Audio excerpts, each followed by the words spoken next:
Well, welcome to the 700 Club. Today, President Trump holds his first meeting with a foreign leader since taking office, Israeli Prime Minister Benjamin Netanyahu.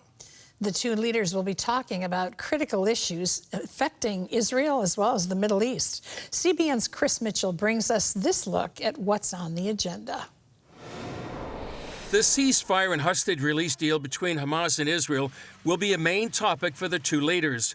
Before reporters in the Oval Office, President Trump said he's not sure the ceasefire with Hamas will hold up.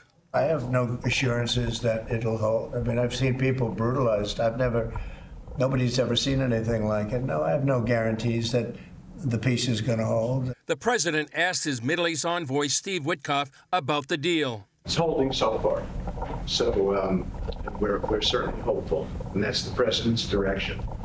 Get the hostages out, save lives, and come to hopefully a peaceful settlement of it all. So far it's holding. Some Israelis are hopeful with President Trump in office. It might be an opportune time to declare sovereignty over Israel's biblical heartland in the area known as the West Bank. Asked if he supported Israel annexing that region, Trump said he wouldn't talk about that, while explaining how the Jewish state is a tiny nation in the region. It's a small country in terms of land. See this pen, this wonderful pen? My desk is the Middle East. And this pen, the top of the pen, that's Israel. That's not good, right? You know, it's a pretty big difference. Trump has repeatedly advocated for Palestinians in Gaza to be relocated to Egypt, Jordan, or other countries, either temporarily or permanently, while Gaza is rebuilt, an idea Arab nations are rejecting. Trump will also view the 47-minute raw video of Hamas's massacre on October 7th. The Prime Minister's office announced Netanyahu will extend his trip through Saturday because of the many requests for meetings. Monday night, he met with Christian leaders in a meeting hosted by Governor Mike Huckabee, who, if confirmed, will be the next U.S. ambassador to Israel. House Speaker Mike Johnson also announced Netanyahu will meet with congressional leaders, who stated, "We need to be supporting Israel right now as strongly as ever." And Politico reports Trump is set to sign an executive order defunding the United Nations Relief and Works Agency, UNRWA. And the Wall Street Journal says the White House has asked congressional leaders to approve a $1 billion military aid package to Israel, including 1,000-pound bombs and heavy equipment. Meanwhile, a Palestinian terror attack today at an Israeli base left a number of injured. It comes as IDF forces are engaged in an operation called Iron Wall to rid terror groups inside Palestinian cities like Jenin and Nablus. And in the aftermath of the war with Hamas, a new poll shows 71% of Israelis oppose the establishment of a Palestinian state in Judea and Samaria, while 68% support declaring sovereignty there. And one issue the two leaders are certain to discuss is Iran. The New York Times reports new intelligence reveals Iran is looking to accelerate the timeline for producing a nuclear weapon. Well, Chris Mitchell is with us now from Jerusalem. So, Chris, I've got to call it for how I see it. It doesn't look like an even deal where Israel is releasing Palestinian prisoners and there seems to be a very unequal exchange. Well, who are these prisoners? And I understand their families have been getting paid on the pay-to-slay policy. They're making a lot of money, actually, Gordon, and that's what a lot of people here in Israel are talking about. The deal, the release of the Palestinian prisoners is what they dread, up to maybe almost 2,000 for 33 hostages. They understand what happened in 2011, for example. More than 1,000 terrorists were exchanged for one IDF soldier. His name was Gilad Shalit.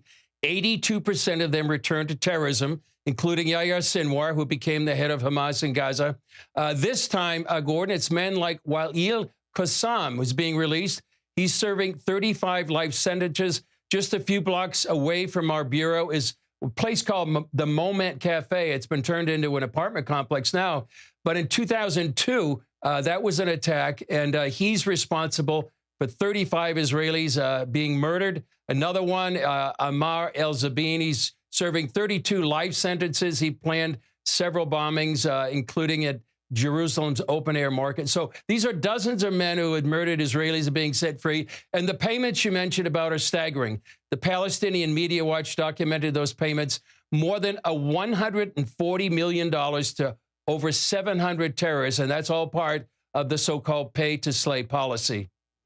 Well, I just find I'm staggered by this. It just doesn't make any sense to me that you would release someone who has that propensity to violence and clearly planned and carried it out, and then clearly was rewarded by the Palestinian Authority. Underlying all of this is negotiations with Hamas. Does that, by definition, leave Hamas in charge of Gaza if the ceasefire holds? Well, it does so far. In case of phase one, which ends in about 3 weeks, then we go to phase two, which actually negotiations started yesterday. Now, phase two would be the idea that they could actually end the war with Hamas in control. That's why the meeting today with President Trump and Prime Minister Netanyahu is so important, and what they decide of how to proceed. Now, the goal for everyone here at Israel, and I'm sure the U.S. as well, let's get all of the hostages out. But what price will that happen? And will it mean the end of the war? And for the many families here at Israel of those who have fallen in Gaza, the men and women, will their sacrifice be in vain? So there's really a dilemma going on right now.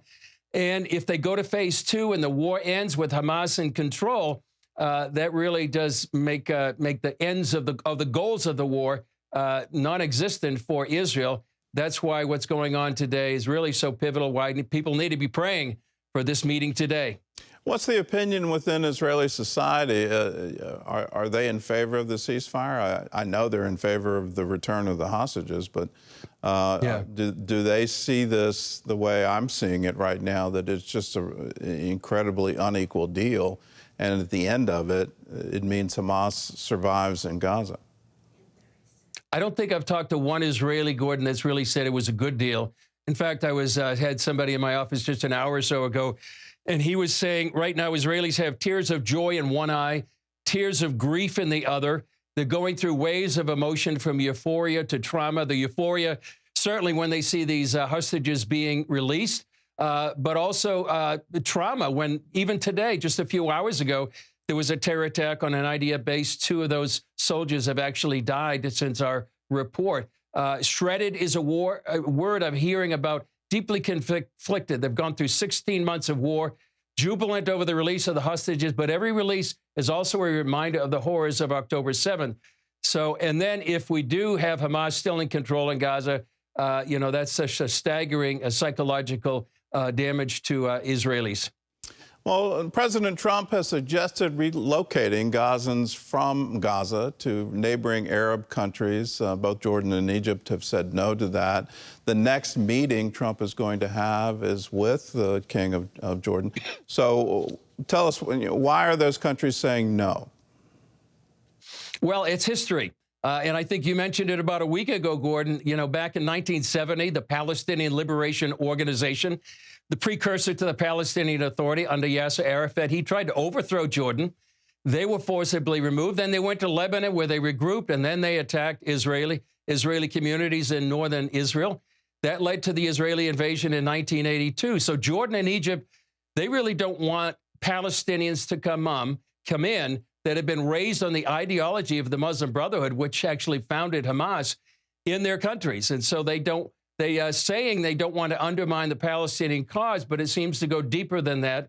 So as you said, this meeting with Jordanian King Abdullah, and also he's been talking to Egyptian President al-Sisi, those meetings are going to have a huge impact on Gaza and the region. And actually, we just heard there's a recent report, Israeli officials speaking to the Washington Post, that maybe Trump is interested in rebuilding Gaza through a regional deal with the UAE and Saudi Arabia, and that Netanyahu will not go against Trump. But we'll see how things develop in the next few hours and the next few days. Very pivotal meeting. Hard to overestimate how important this meeting is with Netanyahu and Trump. What's your prediction for the meeting? What's your prediction for how the Trump administration and Israel will work together going forward? And in that, has Middle Eastern money, I read a report this morning about how much Qatar, some say Qatar, has put into American universities. I mean, the amount of money is absolutely staggering. It's like $2 billion. Have we become so intertwined economically that we can't fully support Israel at this point?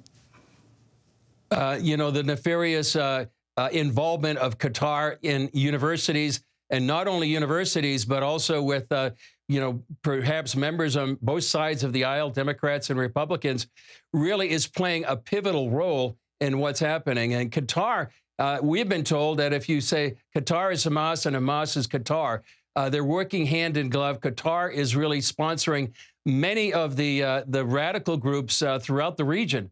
And yet they're mediating between Israel and Hamas. And so many people are concerned about the role of Qatar and what influence they have on these negotiations, as well as you mentioned, so many of the universities and colleges in America right now. And I think it's becoming more and more evident and more exposed of what Qatar is actually doing, what their agenda really is in the Middle East and around the world. Well, Chris, thanks for your insights. Thanks for being the watchman on the wall, and keep watching and keep informing us. We absolutely need to pray for this meeting today, and we need to pray for the peace of Israel.